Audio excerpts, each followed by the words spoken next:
Welcome to Metalicast, Material Metalurgi Podcast. Oke, selamat datang di episode 3 Metalicast. Di episode kali ini kita bakal ngobrol-ngobrol bareng narasumber dari mahasiswa TMM ITK.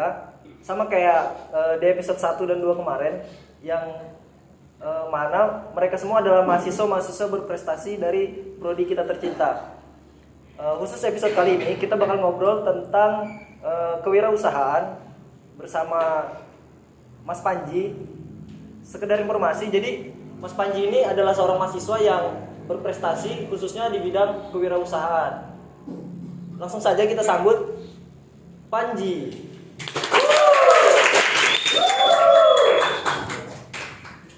Halo, apa kabar Ji? Alhamdulillah baik. Jadi kebetulan aku sama Panji ini sudah lama lah nggak ketemu. Terakhir kita ketemu itu tadi maghrib kayaknya. Iya, bener. Tadi maghrib. Sangat jauh waktunya ya. Jadi sebelum kita ngobrol-ngobrol lebih dalam bareng Panji, mungkin kita perkenalan singkat dulu buat teman-teman semua yang barangkali masih belum tahu gitu siapa Panji ini. Oke, baik. Terima kasih, nama saya Panji. I am CEO of Vanilla Iri. Mungkin teman-teman bisa cek IG-nya. Dan juga saya merupakan salah satu mahasiswa Teknik Material Metalurgi angkatan 2019. Dan juga saya aktif di bidang organisasi kemahasiswaan himpunan. Dan juga saya cukup berprestasi lah, bisa dibilang. Bisa dicek di IG himpunan, cukup banyak tuh prestasi saya. Dan juga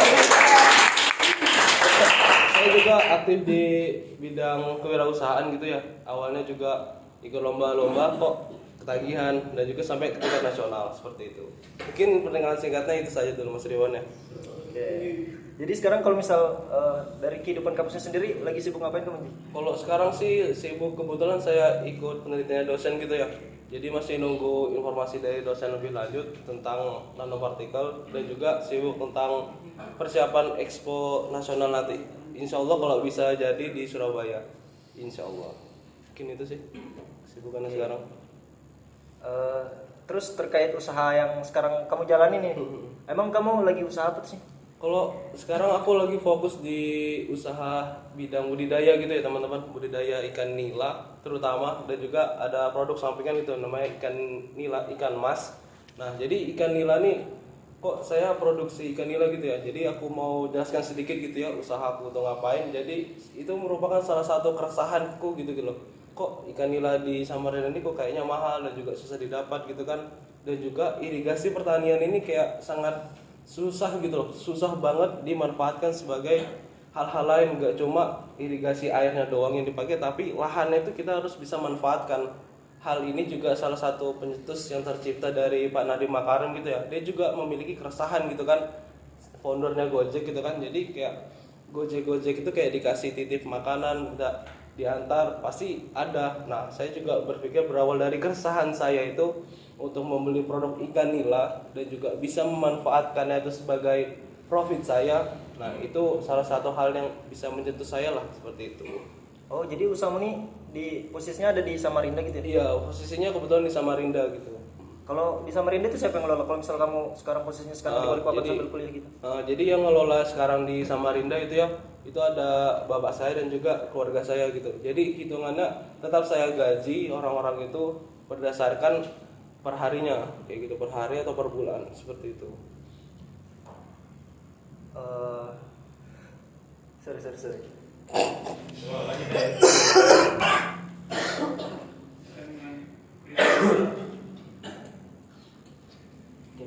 Nah, tapi kan biasa kalau kita lihat di postingan IG Hima TMM ITK gitu kan, kamu nih sepaket gitu nah sama Yogi sama Fadli gitu, mahasiswa TMM ITK sama lainnya. Posisinya mereka itu di IRI Group punyamu ini sebagai apa sih? Ya, jadi kenapa kami kok selalu bertiga gitu terus gitu ya? Nah, terutama di bidang kewirausahaan. Jadi aku merasa kami bertiga tuh sudah sangat cukup interaktif, komunikasinya enak, ada permasalahan selalu terselesaikan dengan cepat. Nah, posisi saya sebagai dinilai itu sebagai CEO, jadi saya mengontrol teman-teman dan juga karyawan kasarannya di Samarinda. Jadi kayak Mas Fadli itu bagian ke marketing, lebih ke pemasaran. Jadi dia harus manage akun sosial media dan juga Google Maps. Selain itu kalau untuk Mas Yogi itu lebih ke bendaharanya. Jadi kayak apa sih, cash flow itu duit-duit itu income-nya juga itu harus diperhitungkan dengan baik. Mungkin gitu. Jadi kayak peran-perannya setiap orang selalu ada. Jadi aku sebagai CEO harus KPI yang setiap teman-teman Mas Yogi sama Mas Fadli ini harus tercapai gitu. Kayak tingkat pemasarannya berapa persen, terus pendapatannya berapa persen, pengeluarannya berapa persen, itu aku harus tahu. Karena aku sebagai CEO, hal itu yang harus sangat-sangat kita atur supaya tidak terjadi rugi atau bahkan bangkrut gitu. Nah terus kan dari pemerintah gitu nah, banyak mewadahi kita sebagai mahasiswa itu supaya mahasiswa ini bisa mengembangkan diri gitu nah, khususnya di bidang kewirausahaan itu kan ada beberapa kompetisi yang bisa kita ikuti. Kalau untuk usaha yang kamu jalani sekarang itu udah kamu pernah lombakan atau enggak? Bener. Ini aku kebetulan kemarin itu, ini aku coba-coba iseng-iseng gitu kan. Kebetulan aku kemarin tuh hal pertama yang aku pengen ikuti di UTU Universitas Tengku Umar. Nah itu nggak jadi dikarenakan juga lambat dan juga waktunya sangat mepet banget gitu lah. Nah kebetulan tuh saya pembimbing saya yang saat itu kewirausahaan itu disuruh untuk ikut KRBM atau KWMI, kompetisi wirausaha mahasiswa ITK. Nah jadi saya ikut tingkat institut dulu dan alhamdulillah kebetulan terdanai berkisar kalau nggak salah angkanya itu 2 juta lah. Jadi mohon maaf saya bicara angka, ini 2 juta. Dan juga itu disuruh lagi tuh kita untuk ikut P2MW. Kalau dulu namanya KBMI, sekarang tuh P2MW gitu ya. Nah, itu baru tahun sekarang atau tahun sebelumnya juga? tahun sebelum sudah ada, tapi KBMI namanya, cuman beda nama aja sih. Nah, jadi ke P2MW itu disuruh ikut, tapi P2MW ini setara tingkat nasional gitu. Jadi dicoba, dites dan ternyata alhamdulillah lolos kayak gitu. Jadi setingkat nasional P2MW itu lolos. Sekisar yang terdana itu kira-kira 13.700 segitu. Itu dananya dikelola untuk 1 tahun atau? Dikelola dalam ini, nanti dia ada pencairan termin 1, termin 2. Jadi dari TK tuh pencairannya 50% dulu, keduanya baru 50% lagi. Jadi dalam duit itu nanti ada mentoring. Nah, nanti mentoring oleh orang nasional sama orang di ITK juga ngadakan workshop kayak gitu. Jadi dalam jangka waktu kamu dikasih buat sampai expo atau malam puncaknya, itu duit itu kamu habiskan apa aja. Seperti itu. Oh, jadi tetap ada pertanggungjawabannya gitu. Tetap ada, SPJP itu tetap ada. Oke. Nah, terus kan biasanya nih kita sebagai mahasiswa yang nggak punya usaha itu kan punya semacam mindset bahwa bikin usaha itu nggak gampang gitu nah. Susah. Mulai dari kita terkendala dana, terus misalnya terkendala dari pengalaman. Kalau dari kamu sendiri itu gimana sih cara mengubah mindset itu gitu nah? Nah bener, itu aku juga kebetulan di budidaya ikan. Aku sebelumnya cerita sedikit, aku sempat budidaya tanaman hias, tanaman obat, tanaman sayuran, sampai aku tuh jual makanan juga. Yang terakhir ini budidaya ikan, itu aku ilmunya nol banget gitu loh. Kayak ilmu nanam seledri itu gimana, ilmu tanaman hias kayak aglonema, terus bromelia, terus krisan itu kan mawar, aku tuh nggak ngerti. Tapi karena aku punya mindset yang penting gas aja dulu lah, belajarnya tuh nanti lah teoritis fundamental tuh nanti aja. Yang penting aku mau belajar, insya Allah itu pasti ada jalannya kayak gitu. Karena aku berkaca dari hal-hal yang sangat sepele gitu ya, kok orang-orang lain tuh bisa, kenapa aku enggak kayak gitu. Jadi buat teman-teman yang masih punya mindset kayak gitu, itu diharapkan dibuang jauh-jauh lah. Karena kita masih mahasiswa gitu ya, umur tuh masih panjang, umur masih 20-an gitu loh. Karena kenapa kita nggak coba dulu sekarang? Kalau kita coba nanti, itu umur kita sudah sangat tua. Kayak masa produktif untuk berkreativitas itu sangat kurang, seperti itu. Iya. Nah, jadi itu pelajaran buat kita semua kalau misal selama kegiatan kita itu positif, jangan takut buat mencoba Ya, gitu. benar banget. Nah, terus kan apalagi kita nih kan sebagai mahasiswa tingkat akhir, pasti mahasiswa akhir. kegiatannya itu padat banget. Khususnya padat. kita lagi sibuk-sibuknya TA. Terus kan kamu sekarang sambil ngejalanin usaha gitu nah. Gimana sih cara buat bagi waktunya? Jadi cara aku bagi waktu tuh gimana sih? Kalau aku baca beberapa buku atau baca nonton YouTube gitu ya teman-teman. Nah, kalau sebagai CEO Nila Iri itu kita harus mengefisienkan waktu kita sebaik mungkin. Karena apa? Waktu dari CEO itu semakin efisien waktunya, itu akan berdampak ke wirausahanya gitu. Jika waktunya CEO ini tidak dimanfaatkan sebaik mungkin atau sangat amburadul kasarnya, itu pendapatan dari Nila Iri itu akan kurang. Bahkan bisa berujung kebangkrutan. Saya rugi waktu, rugi tenaga, dan juga tim saya juga rugi waktu, rugi tenaga kayak gitu.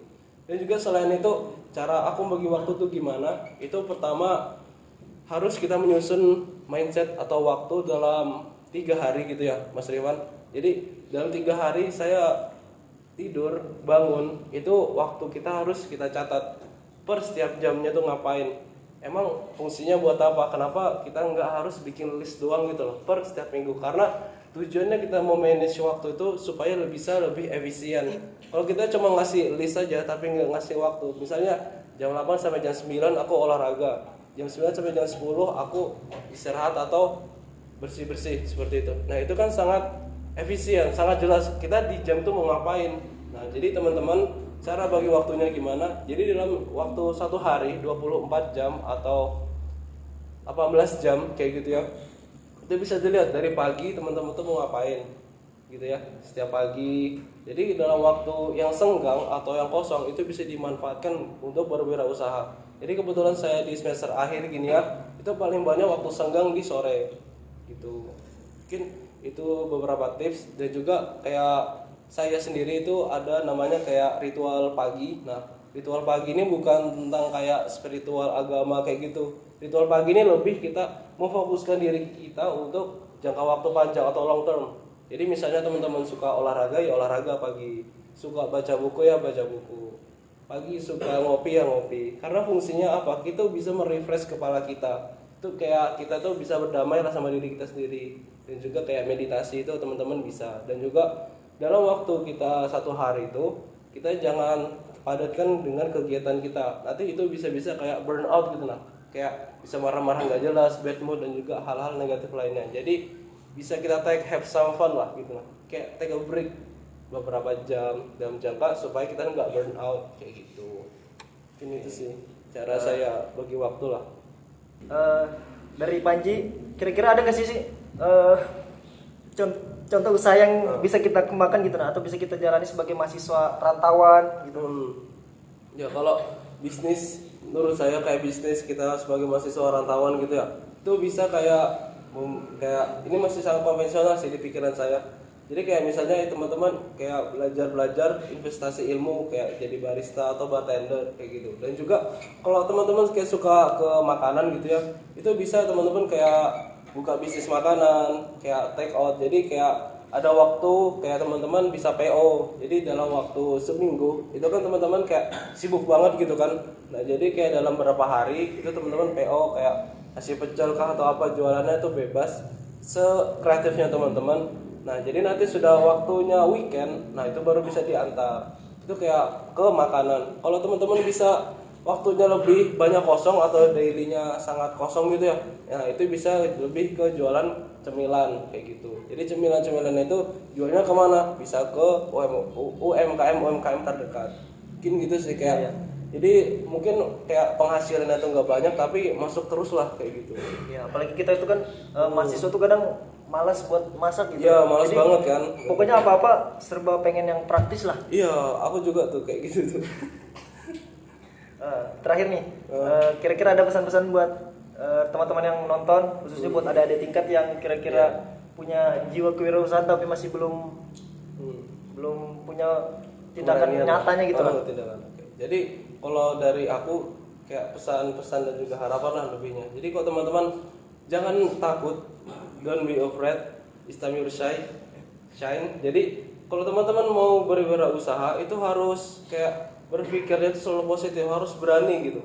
Jangan kayak pedulikan kata orang, ambil aja langkahnya dulu. Masalah evaluasi kesalahan itu nanti kita atur. Jadi kita harus sebagai mahasiswa kita harus bisa teliti lah dan juga cekatan. Mungkin itu. Dan juga harapan saya buat teman-teman yang nonton di sini, saya harap ini perbincangan saya mungkin nggak seberapa, ilmu saya masih juga nggak seberapa. Saya harap bisa menginspirasi buat teman-teman, terutama teknik material metalurgi.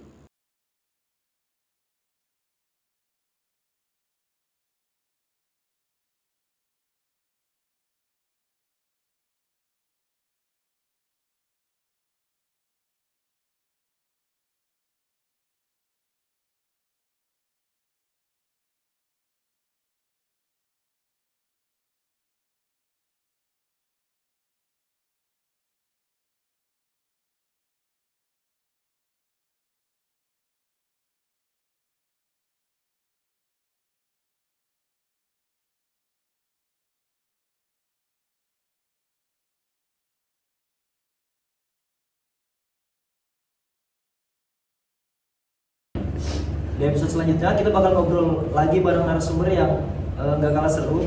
Sampai jumpa di Metalikes Material Metalurgi Podcast.